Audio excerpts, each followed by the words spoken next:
Hello friends, কেমন আছো সবাই? তোমরা আশা করি সবাই খুব খুব ভালো আছো। তো আমরা আজকে গেছিলাম হায়দ্রাবাদের জুলজিক্যাল পার্কে।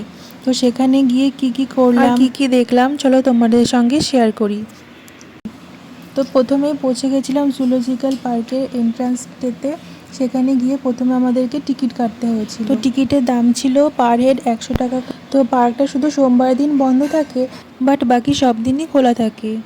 আমরা গেছিলাম উইকেন্ডে, তো ছিল অস্বাভাবিক ভিড় তাই।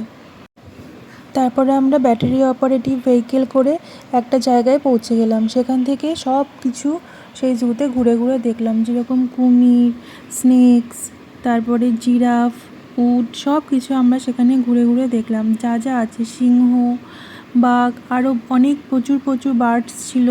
সব কিছু ভিডিও আমি নিতে পারিনি, কেন কি আমি দেখাতেই এত বেশি মগ্ন ছিলাম যে ভিডিও করার সময় পাইনি। তারপরে গেছিলাম আমরা সাফারিতে। একটা জায়গা থেকে সাফারির গাড়িটা চড়ছিল সবাই, সেখান থেকে একটা সাফারিতে নিয়ে গেছিলো।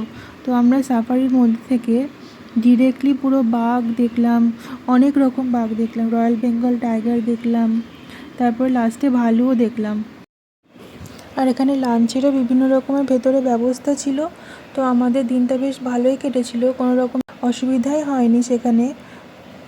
তো এই জুলজিক্যাল পার্কটা উইকেন্ডে ঘুরতে যাওয়ার জন্য একদম পারফেক্ট প্লেস।